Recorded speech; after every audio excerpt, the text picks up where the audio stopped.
Small Pennsylvania town forced by federal inaction to protect its citizens on its own from the crisis caused by illegal immigration, and now facing a challenge in federal court from a host of well-funded organizations, national organizations.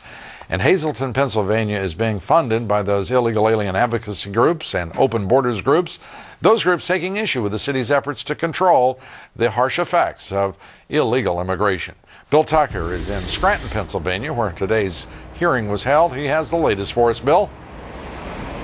Lou, the action inside the court today matched the anticipation outside of it as the attorneys inside got down to business in a hurry. America stands for. With protesters outside the courtroom, the action inside got underway with a surprise announcement in opening arguments. Lawyers for the city of Hazleton announced it would change a section of its ordinances. We're going to remove the word solely and primarily, again, to eliminate another one of their claims. The new ordinance will read, a complaint which alleges a violation on the basis of national origin, ethnicity, or race shall be deemed invalid and shall not be enforced. Because they choose to read it in such an unreasonable way, we've taken out any words they could possibly find objectionable just to clarify this case. It was a move that the plaintiffs immediately seized on as a concession. They cut to the heart of one of their arguments with Hazleton, that the ordinances aimed at illegal aliens are little more than an effort to force 10,000 Latinos living there to leave. Change language doesn't mean very much for the meaning of the ordinance. It's really clear from the beginning that the Hazleton ordinance was about promoting discrimination.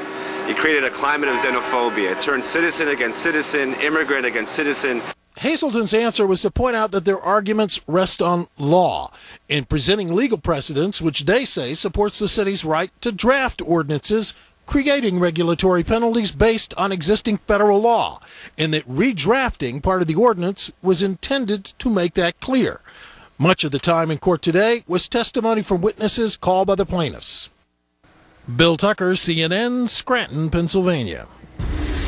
And joining us now with more on Hazleton's day in court is Mayor Lou Barletta. Mayor, good to have you with us. Thanks, Lou. Nice to be here. How would you characterize the proceedings today in court?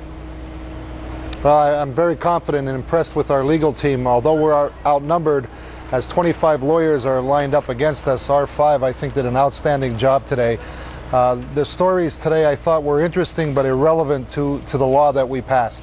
The stories being that going to the paragraph that we just reported on, the idea that national origin could not be a basis, national origin, ethnicity, or race. Why would that even be an issue?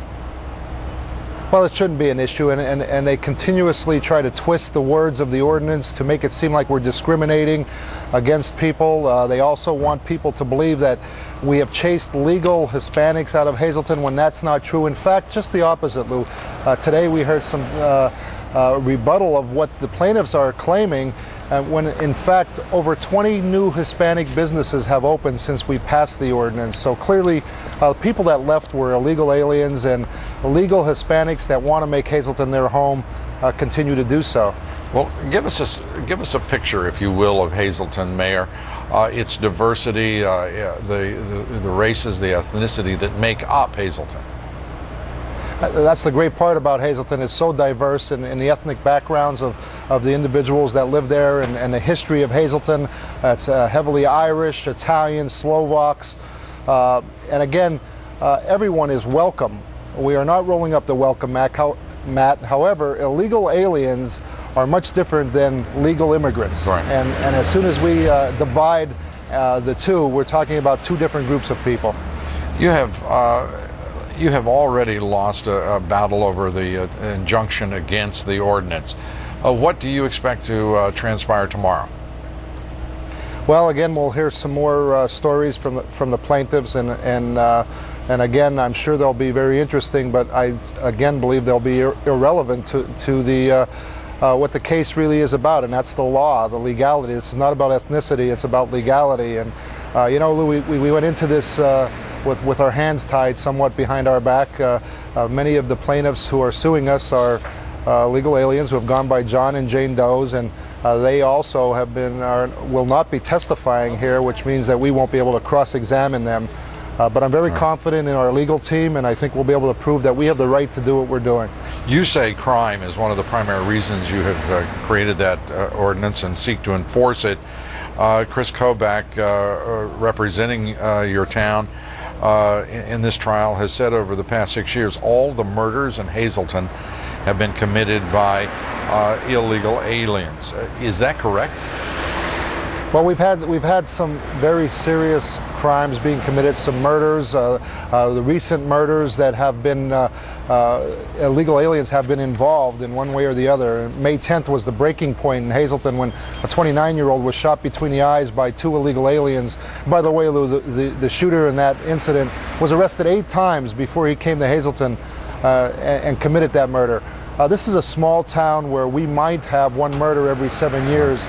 And that has changed. We're seeing gangs and some very violent, vicious crimes, and I've had enough. You know, we welcome people to Hazleton, but we're not going to allow those to come in and destroy the quality of life that we have. And it's your contention that those gangs are all made up of illegal aliens?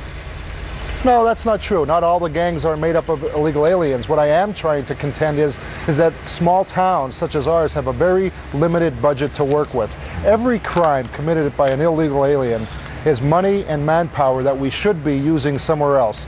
We're watching our budget being literally drained of the resources that we should be using in fighting some of the gangs. But we've arrested MS-13 members. As you know, that is a gang that made up of illegal aliens, and we can't sit back and just allow these gangs to come in and take over our city. And I know that you have to be as frustrated as other as leaders of other communities and residents of those communities across this country. You wouldn't even be embroiled in this fight if the U.S. government, the federal government, were doing its job at both the border and in enforcing U.S. immigration laws. You're absolutely right. The federal government hasn't done anything, and I'll disagree and I'll argue with anyone that wants to make the argument that this issue, immigration, is a federal issue, but this issue, what we're talking about, illegal aliens, is not a federal issue. It's also a local issue. I live with it every single day. I deal with the families of those that are victims of crimes committed by illegal aliens, and I can't sit back any longer and watch my town being destroyed. Mayor Lou Barletta of Hazelton, we thank you very much for being with us here tonight. Thanks, Lou. Thank you. About 80 towns and cities across the country have now passed some form of legislation similar to that Hazleton ordinance. The communities, abandoned by Washington, D.C., are on their own trying to fight the crisis on their own. They're also facing the same kind of legal firepower as Hazleton. So tonight's case is being closely watched all over this nation.